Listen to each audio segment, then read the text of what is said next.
Hey everybody, welcome back to your Pro Tools lesson for today. My name is McKay Tabs, and today we're going to talk about editing and how to use the edit tools in Pro Tools. And then we're also going to talk about basic mixing and bouncing your mix so that you can get an audio file from it when you're done. So I'll start by sharing my screen with you.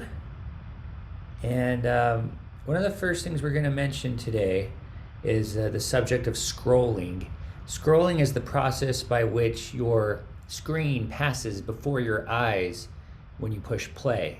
So you push play, you're hearing everything play back, and you're watching your screen go by. Or not, because you can set the parameters for how you scroll it. Right now, my session is set to no scroll, and when no scroll is on, this is what happens.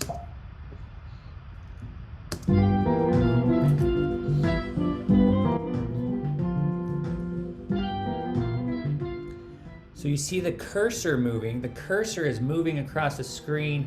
Nothing else is moving at the moment. The question is, what happens when you get to the end of the screen?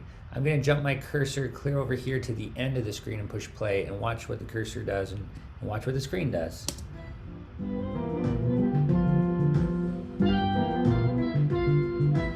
Okay. The music is still playing, but the cursor is gone and the screen has not updated. It's still at the beginning of the song where I started. So sometimes when you push play and hear things back, you want to see the screen move along to what you're playing. And that's where it comes in handy to set the scroll back options. And you do that up here in the options menu. You just go to options, edit window scrolling. And when you do that, you'll see that you have 4 selections here. Right now, like I said, no scrolling was on for me. Let's see what happens when I try after playback. So scrolling after playback is what I just chose. First of all, when you start out, you're not going to see a difference. It's just going to start from the beginning like normal. But then when you get to the end of the screen, the cursor keeps going, but watch what happens when I push stop. I'm going to push stop right here, and the screen will jump to where my cursor was when I pushed stop. So when you have the after playback selected, the screen jumps to wherever you stop after the playback is over. So it just accurately shows you right where you stopped, and sometimes that's a good way to want to do your scrolling. Let's try it again, and this time let's try scrolling. Let's try page scrolling. And what happens when you page scroll is page by page, it's going to upload a new image for you every time you get to the end of the page. So this would be a good one to do if you do want to be able to see everything as you're listening and see it go by. This one works really well. Once again, when you started out at the beginning, you're not going to notice a difference. But when you jump to the end of the page, watch what happens when it gets to the end of the page. It just loaded the next page. And now the next page is playing. And what do you think is going to happen when it gets to the end of that page? Probably the same thing. So page by page, it will just show you one section of the song at a time. And finally, the last option is for scrolling is continuous scrolling. And continuous scrolling is really cool. That's where the cursor stays right in the middle of the screen, and then everything passes behind it while the cursor stays in the middle of the screen. And so it'll show you everything in your session as it goes by. And it looks like this. Notice that when you do this type of scrolling, the continuous scrolling, it starts in the middle of the screen, and there's a big empty gray space here because it's starting right at the beginning, but it's keeping that cursor in the middle of the screen. So we play from the beginning of the song, and as we play, the Pro Tools files are all moving behind it, and there's never going to be a time where your cursor exits the screen, or there's never going to be a time where your cursor leaves the screen and then goes to a next page, because it's just all right there. So anyway, you have your choice of how you want to scroll, but the reason these options are there, or one of the reasons, is just because Sometimes when you're scrolling, it can overload your computer's processing power. And so, it's good to have scrolling disabled so that you can just hear the song played back. You don't necessarily have to power that um, the visual parameter of seeing your song played back. So anyway, so that's a little bit about scrolling. I think I'm going to switch it back now, and I'll just go to after playback. All right, another thing we need to talk about today is looping. Loop play or play loop. It's possible to push play button and have it play a loop in your song. And this comes in really handy when you're editing, because usually when you're editing, you're just working on one little section of the song and you're trying to get it right. And you don't want to have to push play and listen and change something and then push stop and then put the cursor back and then push play and listen and change something and then push stop. So there's a lot of stopping and starting there. So you can skip that by loop playing. It will just continuously play over and over again. So I'm going to do that just by making a selection and dragging it. And whatever you select is what will play when you're doing a loop play. But first of all, you have to turn loop play on. So here's my transport window. There's a couple ways to do it. One way is to right click right over that green triangle. When you do that, you get the loop button. So all you have to do is a right click over the green play sign, and you can turn it on and off like that really easy. There is a keyboard command. It's Shift Command L. This is on a Mac keyboard, Shift Command and L, all at the same time. And you can toggle on and off the loop play. Go ahead and try that a few times. It's kind of fun, practice your keyboard skills, your command skills, because that saves a lot of time. And there's also a way to do it here in your options menu. You go to options, you scroll down here and it says loop playback, and you can also select it right there and find your loop playback that way. So anyway, let's turn loop playback on, and now that it's on, let's push play and see what happens. All right, it stopped right at it started right at the beginning of my selection, played to the end of the selection, and then bounced back to the beginning of the selection and continuously plays in a circle.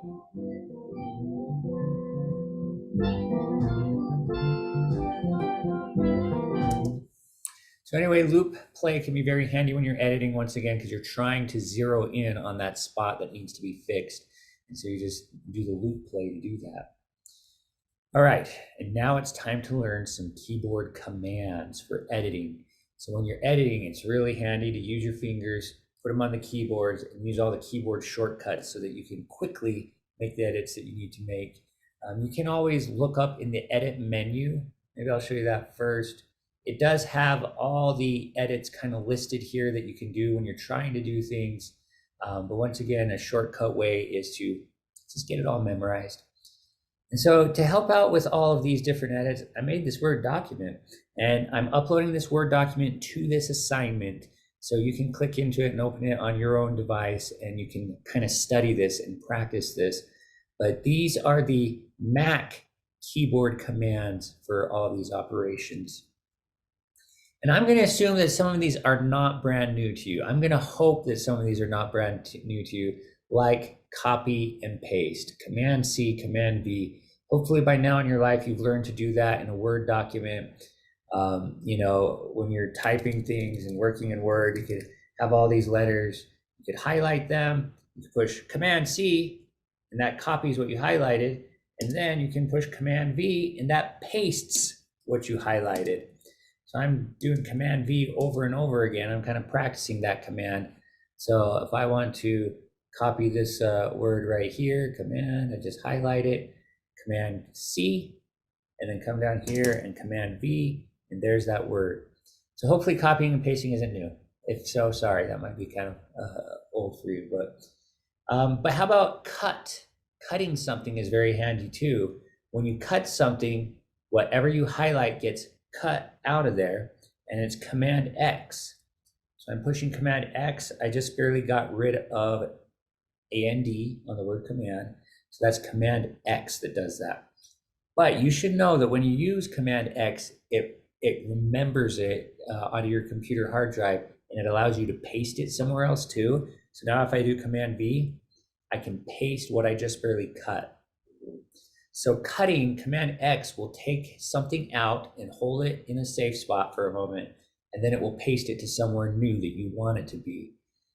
So once again, if I cut out this M, Command X, and then come over here to next to the A and do Command V, now I have the M there where I want it to be. Now, what if you want to cut something out, but you don't want to paste it somewhere, you just want to get rid of it? Well, yes, you can Command X, that'll work, but you can also do Command B.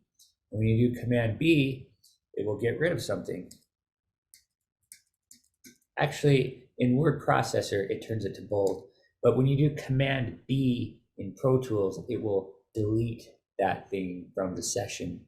So you do want to use caution and care to know if you're Command Xing, cutting, or Command Bing to clear. Because when you clear in Pro Tools, it doesn't come back. So don't do that unless you're sure you want to do it. But some other handy ones to know are the duplicate command, which is Command D, the repeat command, which is Command R, and those ones are basically the same thing. When you duplicate something, you're just making a copy of it right after itself. So if you duplicate a clip, it will put it'll put the exact same clip right after it, starting at the end of one clip, and then the next one will start right after it. If you repeat a clip, it will ask you, well, how many times do you want to repeat it? And you can type in the box 4 times, and then you'll see 4 of those clips repeated. So Command D, Command, and Option R, the repeat is Option, not Command. It's Option R to repeat. But some of the most important ones you're going to learn for Pro Tools editing is the separate command and the heal command. Because oftentimes when you're editing, you need to separate 2 halves, or you need to create 2 halves. And so you're going to be cutting. It's like having a knife and cutting something in half. And so that's Command E. First, you got to put the cursor where you want the cursor to be. And then you do Command E, and it will cut it, or not cut, but separate it. You'll see a line appear showing you where that separation is. Sometimes you accidentally separate the wrong spot, so you need to fix it. And if you want to fix it, you do Command H for heal. So Command H is heal, Command E is separate, not S. How come? Because I think Command S is already taken, right? That's how you save something. When you do Command S, it will automatically save something. So the separate is Command E, the heal is Command H. So anyway, I want you guys to study this document, work it out, and get to where you can have all these commands memorized. Because you don't want to have to look them up. You don't want to have to go to the menu. You just want to be able to do it like this, and it's going to help you to work so much faster when you're doing all this stuff. And above all, don't forget Command Z, which is undo. Because often you do something you didn't mean to do, or you realize you shouldn't have done it. If you push Command Z, it'll just undo what you just barely did. So you definitely want to keep Command Z handy. Let me show you an example of separation. You see where I just barely put my my cursor? Now I'm going to go Command E, and now I have just separated that clip. The cursor's gone, but there's 2 halves of it. Let's suppose that this beginning part of the clip is what I don't want. I'm going to come over here and do Command E again. Now I can come to this little in-between part here. I can highlight it, and I can push delete. Bye-bye, little clip. And now I just got rid of something that I don't want in there because it sounded bad. Because when you're editing, you're trying to fix the mistakes that may have happened during recording. Okay, I'm going to undo that. So that's all there. So a couple more things about edit modes up here in the corner. I know we've already talked about these modes a little bit, but this is where you really get to start figuring out which edit mode you want to work in. So anyway, right now I'm in grid mode, and when you're in grid mode, it turns the whole session into a grid. I kind of like to be in grid mode by default, just because I just like to make sure everything's lining up on the beats and whatnot. And then I'll go out of grid mode as I need to. Slip mode is where, when you want to go out of grid mode, you can go in between the lines. Because just remember that when you're in grid mode, all these lines, the the clips will always line up to where those lines are. But when you're in slip mode, they won't. You can slip in between the grid lines. So if you want to drag a clip and get it in between, so you can do that. So like, see how the beginning of this clip now, it's right in between these two gray lines behind it. So anyway, sometimes you want to do it in slip mode. And then sometimes you want to work in shuffle mode. And shuffle mode is where it shuffles everything to the left of your screen. And that's really handy when you're making an edit. Here, I'll make another edit right here. I'm going to insert, go Command E to cut or to separate, Command E again to separate. Now I'm going to take this clip right here in the middle. I'm going to delete it. And in shuffle mode, it will move everything over. And that can be really handy because then it just puts that information there. But sometimes it can throw off your song because you have everything lined up where it's supposed to be, right? So sometimes you don't want shuffle mode going because of that. But sometimes you are trying to get rid of something and then move something else over. So in shuffle mode, it'll just automatically do that for you.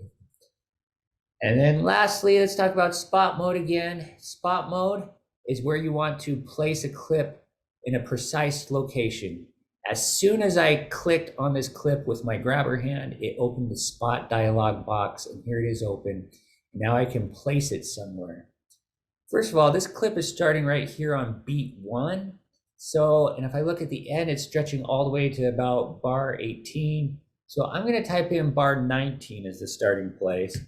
So it's going to be starting at bar 19. I'm going to push OK. And now if I scroll over, here it is. My clip got moved to the downbeat of bar 19, and it's right there. And no longer is it lining up with bar 1 where it used to be. But now it is. I moved it back. Edit, undo, or Command Z, right? So to undo what you've done. So anyway, spot mode is really handy when you're trying to work with video, because often with video, things are timed precisely, and you're trying to move a clip to correspond with something visually. And so you can type that in with spot mode really easy. So let's do some editing. So I have a lead guitar part here that has some sour notes, and we need to fix them because, you know, we can't have a lead guitar part with sour notes.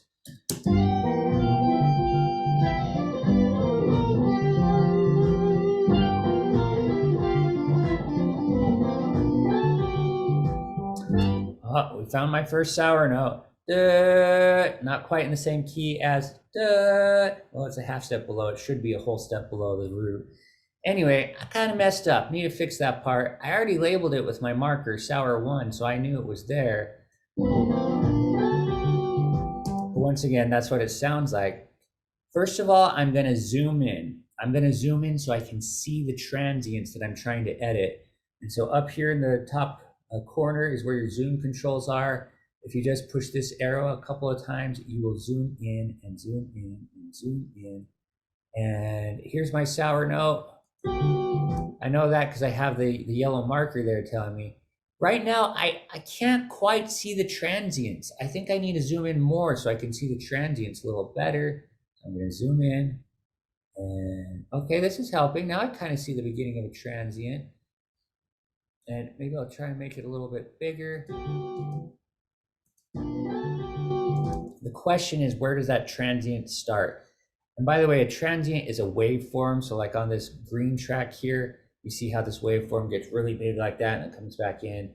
Anyway, that's what a transient is. This sour note starts right here. Currently, I'm in grid mode and I can't get right here. I can't get to where the spot is. I'm clicking on it and the cursor just will not go there. So that lets me know I need to go to slip mode here if I really want to get to the root of this. So I'm in slip mode now, and now I can slip my cursor exactly where I want it to be.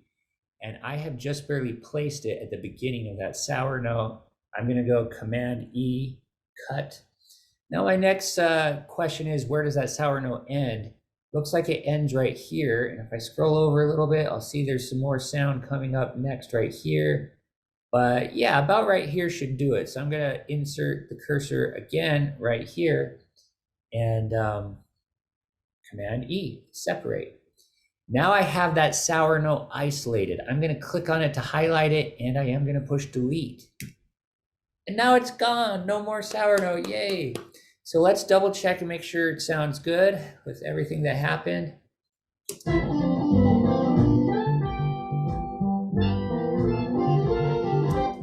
So yeah, it definitely got rid of the sound of the sour note, but it kind of sounds a little bit abrupt, doesn't it? So that's something that I have to go back to the drawing board and say, well, do I want the sour note there because I can sustain it, or do I want to cut it out and just have there be silence? Can I fix that somehow? But anyway, for our purposes today, we got rid of the sour note, and that's kind of the main thing we're trying to do. I'm going to scroll back out now. And if you look at the markers, you'll see there is another sour note. Here's sour 1. This marker right here is sour 2. Ooh, that was really high. So let's listen to that part and listen to that sour note. Maybe a little bit back farther. Okay, so once again, it's not in the key. It was the wrong note. We need to get rid of it. So let's zoom in and let's find out where that is starting and make an edit with it. So here. All right, well, I can see the transients beginning right there. So I'm going to put my cursor right there. Command E to separate. I'm going to look over here for the ending of it. Here's where the next melodic sound is starting. I could probably cut way before that over here and be fine. So Command E to cut there. And now I can highlight it, click on it to highlight it, and I can press delete. And now that sour note is gone.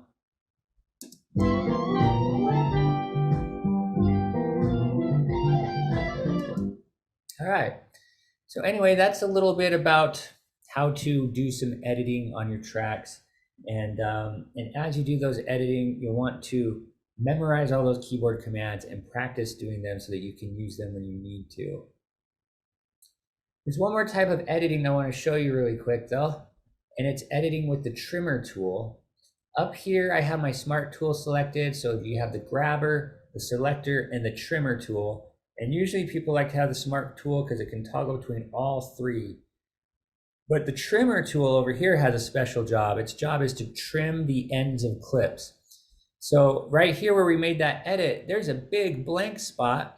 But sometimes those blank spots aren't so blank. Sometimes they're catching static or hisses in the room, the sound of an amplifier humming, or maybe in a vocal track, it's somebody taking a breath and you hear that breath. So sometimes you want to trim those things out, and all you have to do is hover over the end of the clip. If you get towards the middle of the clip, do it towards the end. Then click and hold, and while you're clicking and holding, drag the clip to where you want it to end. And look, if you drag it this way, you can actually put the sour note back in. Isn't that crazy? So even though we cut the sour note out, if we had a reason to put it back, we could. But I'm going to drag it towards the end, and now this clip is officially going to be starting right where the first sound comes out. So you want to do this at the beginning and the ends of clips to get rid of unwanted noise that could affect your recording. There, I drug it at the end. So now I have trimmed my clip, and I use the trimmer tool. Now one other tool that's really cool to use that you're going to want to know how to use is the nudge tool. And it sounds cool, doesn't it? It's just called nudge. So I'm going to select this clip right here, and here's what happens when you nudge something. I'm going to zoom out so we can see it really good. So if I nudge, it will start moving. Do you see it moving? That's all with my keyboard here. On your keyboard, you have to push plus and minus. So if you push plus, it'll move to the right. If you push minus, it'll move to the left.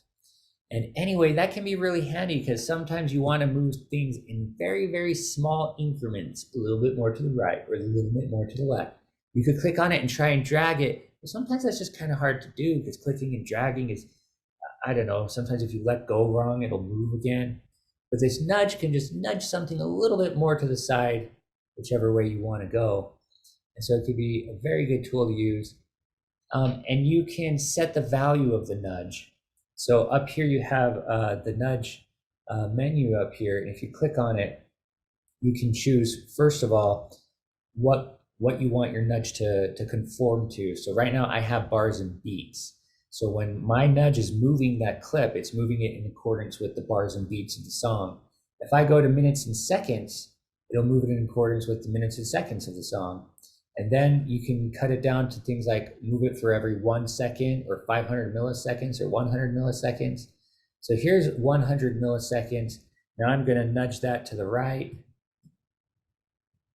You see how small that nudge was? Putting it back where it belongs at the end of that. So anyway, and you can get smaller. It's really up to you to decide how small or big you want your nudge to be. If I go back to bars and beats, I can nudge it to 8th notes in the song. So now every time I nudge it, it's nudging to where the 8th notes are.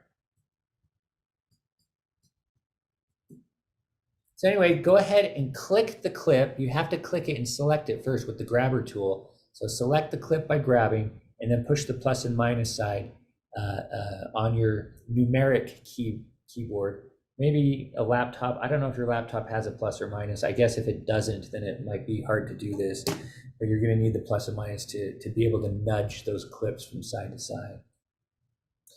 So anyway, that's a little bit about nudging. Now, one last thing about these clips. Now we have 3 separate clips, and that's great, but I don't want to move them. Like, what happens if I move the middle one? It's going to be off from the other 2, right? I want them to stay where they are. I don't want to accidentally move them. So sometimes when you're finished editing, it's a great idea to consolidate your clip. I'm going to do one thing that's really important first. Every time you make an edit, you should always crossfade what you edit, because there can be clicks and pops that happen between editing. And that might not be the case with these edits because there's so much space in between, but a lot of times your edits, there's not space in between. And anytime you try and put 2 clips together that weren't originally recorded together, there's potential for clicks and pops there, which means when you push play, you'll hear a little click, a little click or pop, play back. But anyway, you can avoid that by crossfading.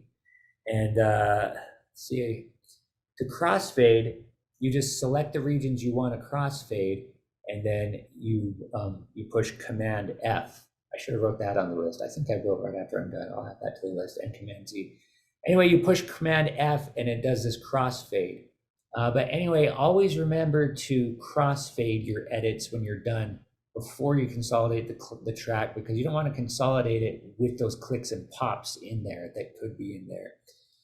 You can also use the crossfade at the end of a track to create a fade out, or at the beginning of a track to create a fade in. Once again, just go Command F for fade, and it opens up the fade box or the crossfade box. So now this track has a fade out at the end.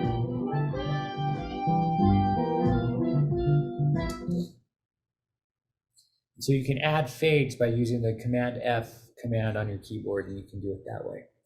But anyway, I'm going to go ahead and select all 3 of these clips, and now I'm going to come up to my menu here in the edit menu, come down to where it says consolidate clip. And when I consolidate this clip, it's going to glue it all together and put it all together. Now it filled in all those gaps. The sour notes are gone, but those gaps are filled, so I won't accidentally bump one of the clips out of sync with the other clips. So now it's all going to be one clip again.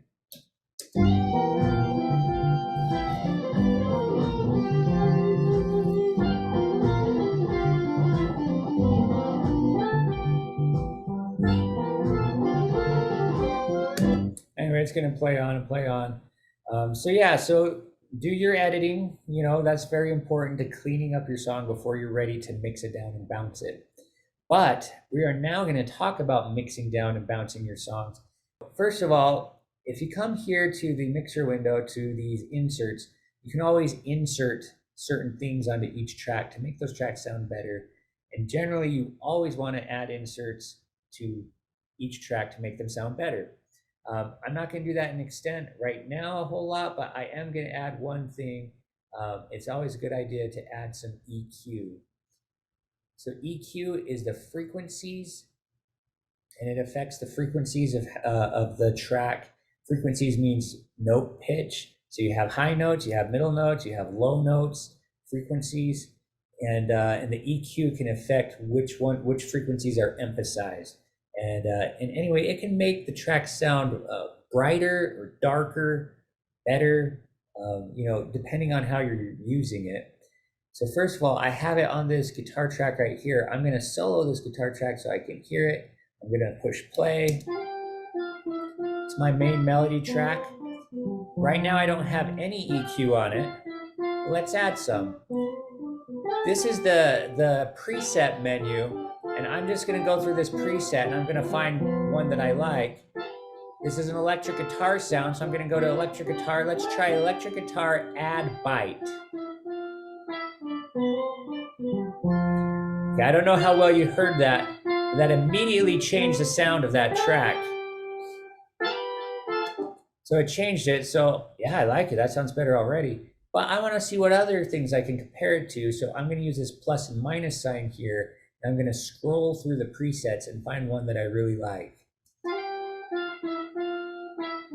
This is add bite 2. This one's add clarity.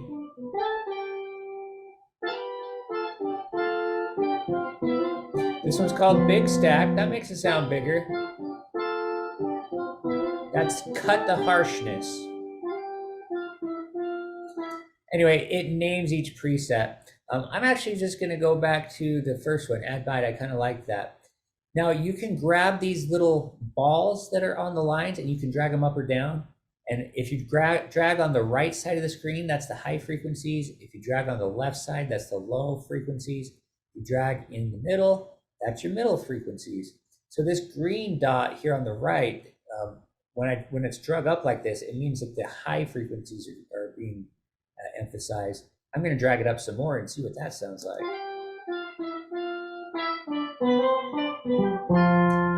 A little too much. I don't think I like it that much.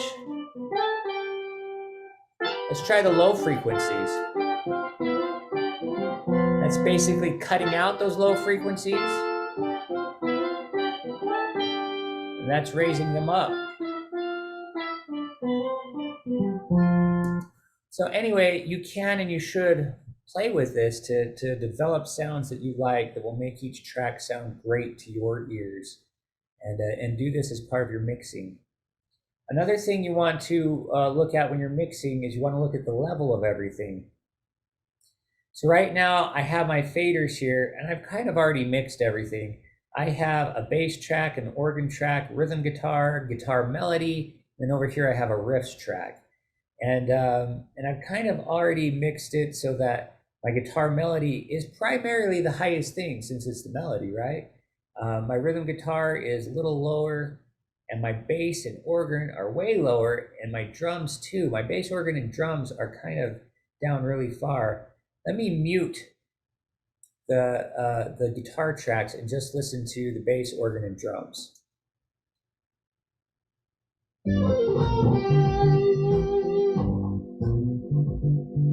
So right now I'm getting a basic sense of the pad and of the beat and rhythm. I think my drums are a little too low. I'm going to turn those up.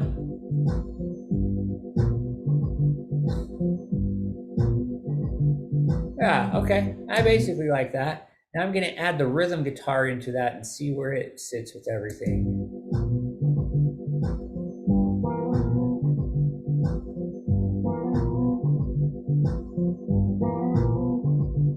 I basically like that. Now I'll add that melody guitar in and make sure it's on top of everything.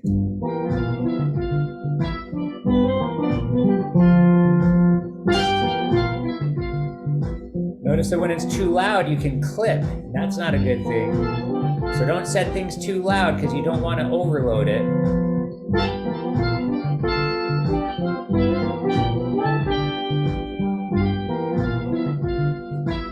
I think I'm going to set it about right there, and I think I'm going to lower everything else just a little bit because I do want it to be on top. I want it to be louder than everything else, but I don't want to have to crank it that loud and risk clipping. So let's try that and see what happens.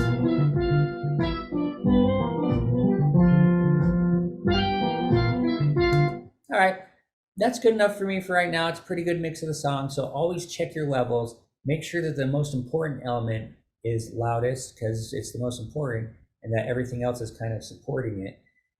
And there's one more thing you could do to do that, and that's to check the panning. See these knobs up on the top of each track? You can twist them to decide if things are going to come in the center. So right now this melody is in the center. If I twist it, then now it's coming out of my right speaker. This is my right hand. If I twist it the other way, and now it's coming out of my left speaker. So you can decide where everything sits in the sonic spectrum, but you need to do that. The worst thing you could ever do is have everything pan to the middle and then export that as a final project, and somebody listens and they hear all your tracks are right in the middle. It's the same thing as taking multiple things and just stacking them on top of each other and expecting somebody to read them and know what they are. So you need to spread them out, just like when you're playing cards and you have your hand of cards and you spread them out so you can see all of them. You need to do that with your mix, with each track, so that each track has its own little spot in the mix. So center is usually reserved for the most important thing. In this case, it's going to be my guitar melody. So I'm going to pan the guitar melody center. Usually in a song, center is where the vocals are put. So, you know, the singer, the vocals, they get put center. And then also the kick drum and the bass can be put in the center, because vocals are a higher frequency. The bass is way low. So even though they're both center, they kind of stay out of each other's way frequency-wise. Everything else can be panned to the sides of center as need be. So I have the drums panned over here to the left. I'm going to pan them a little harder to the left and try that. And I'm actually going to take the bass and I'm going to pan it to the same spot as my drums, just because, you know, the idea of the bass locking in with the drums is a big important thing when you're creating music. I've got the organ just left of center, rhythm guitar just right of center. That's cool. They're kind of opposites of each other. Then I have my riffs track, which is also center. And riffs is basically in the same spot as guitar melody, which really isn't a good thing if they're both happening at the same time. So maybe what I'll do instead is I will pan them. I'll pan it far right and try that and see what happens. So now with this new panning scheme, I'm going to push play. I've got to unsolo it. I don't know if you could hear it, but I've got two monitors right here and right here, and now everything is just kind of spread out like this. And it sounds like, it doesn't sound like surround sound, but it sounds like it's starting to come around you, which is way better than having everything hit you right in the front of your head like that. So check your levels, check your panning, and make sure you do that. And there's other things you can do too, but we're not going to get into it today. Now you're ready to bounce your mix, and bouncing your mix means you're ready to get an audio file that you can share to other places, because you're not always going to share the Pro Tools files with people for your music. And it's really as simple as going up to the file menu, going to the bounce mix button right here, and then just pushing it.